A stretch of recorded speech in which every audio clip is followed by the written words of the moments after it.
Hello and welcome. Today, not a single person is untouched by the economic pain we are witnessing or rising prices.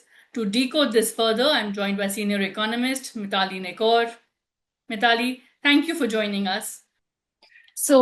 Very nice to be on your show, Sakshi. Essentially, the first and the most important aspect of it is the oil dependency that we have as a country.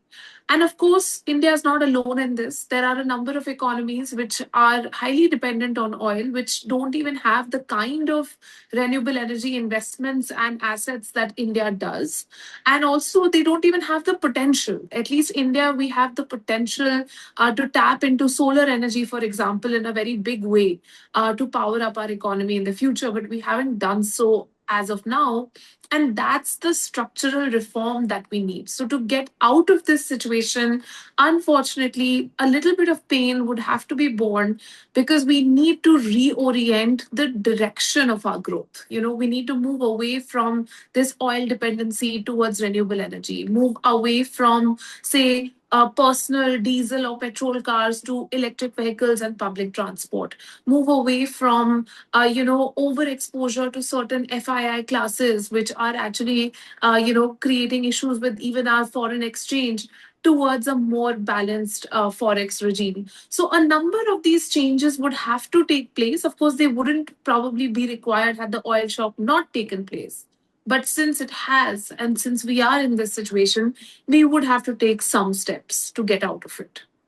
Right. Well, these steps are the need of the hour, but for the common person really watching, the consumer watching, this transition sounds long term in nature, Mitali. In the near term, really, do you think what impact do you think the PM's appeal is really going to have on the citizens of India?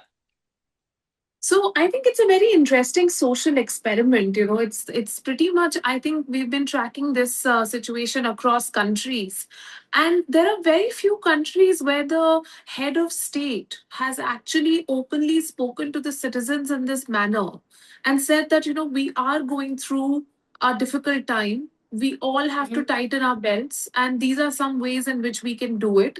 And I need you all to pitch in. I think it's a very honest appeal, to be very frank, and to take that, the confidence from the citizens, to take the citizens along in this journey. But the questions which are being raised by the opposition and by a number of people on ground on why does it come on to the marginalized, why does it come on to those who cannot bear that burden, are, to some extent, those are things which the government now needs to work on. That absolutely people are complying. The ones who can work from home are surely making the efforts. I can see it in my own circles when I look at certain leaders of companies, CEOs, industry bodies. I mean, we've seen industry bodies like FICCI and CII also issue, notices saying that, our members will make an attempt to do as much of work from home as possible. We've seen governments across states and government employees also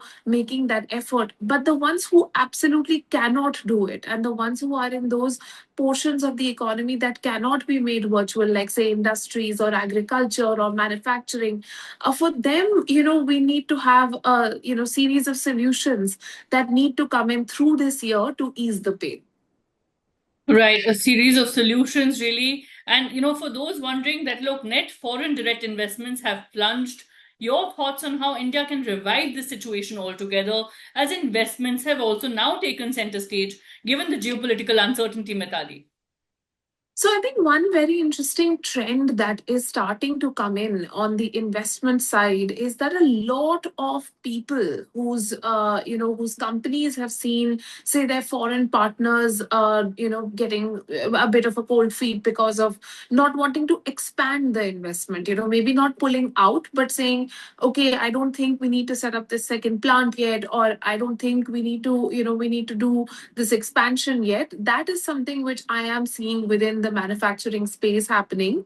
And that is not again because of India's inherent economic structures. They are very bullish still on India being the preferred market out of all of the different options that they have for coming in for manufacturing.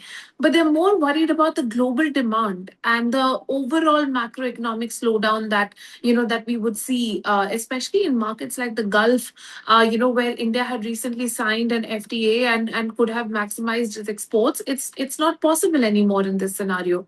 So very honestly, I think domestic investment is coming in to some extent to fill that gap where the FDI has not grown. Again, I would not say that any FDI investor has pulled out. It's mostly the FIIs who are pulling out. Right, Mitali. And how much of an impact do you think the current scenario, the volatile scenario altogether, will have on growth?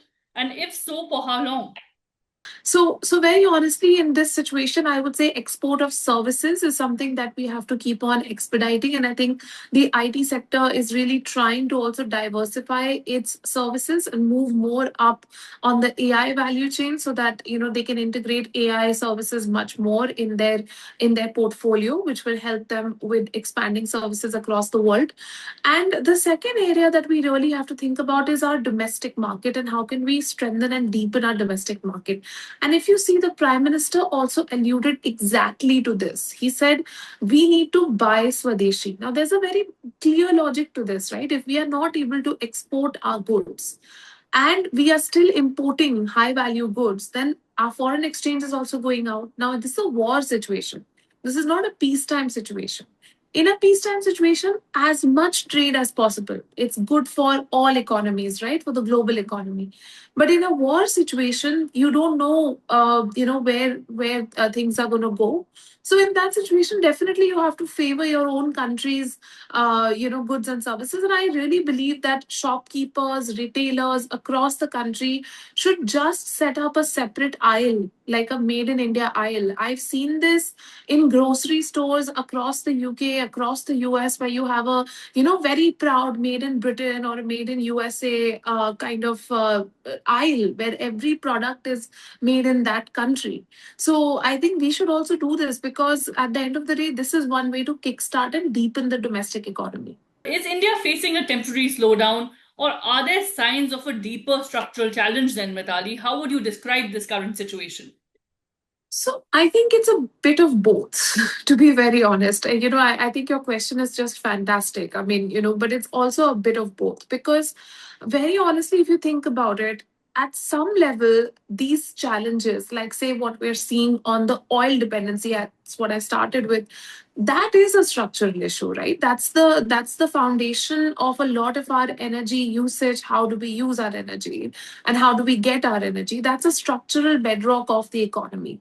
So there definitely we need structural reforms to move towards other solutions. And I think like someone like Mr. Nitin Gadkari, for example, has been saying this for years, right? That we need to move into an ethanol blending model, that we have so many new technologies available for transportation as a sector, which is one of the biggest energy users, right? And even for rural electrification, independent power production, for example, is one of the proven solutions from both Europe and Africa. Where we've seen in several African countries it has been adopted and has reduced the cost of energy distribution. So very honestly, there are proven solutions available, and we need to now have slightly faster decision making on those areas. Even for electric vehicles now, the attitude of people towards EVs has changed a lot. The cost of EVs has come down. The variety in the market has increased, and the charging points, which used to be one of the biggest issues, we are seeing that they are not only coming up in common places, like for example a parking lot or a petrol pump, but also they are being provided with the car, so that that actually solves your urban mobility problem for a personal passenger car user. But what we haven't seen work on is public transport, because we really need to see more buses, more walkways, more footpaths, more cycle lanes, more. Of course, we have metros, but how do you get to the metro? right? It is important to solve the first and last mile connectivity problem, and we have a golden, chance right now to convince a lot of people to move towards public transport, and that could be a long-term shift. So honestly, we really have to re-engineer some parts of our economy, and hopefully those could be re-engineered for the longer term. And I really feel that renewable energy is a major part of that story. Right. So faster decisions, faster reforms, really the need of the hour, and of course, a mindset shift altogether with the whole electric vehicle push and usage of public transport as well. Thank you so much, Mitali, for sharing your thoughts and for this exclusive interaction. Thank you.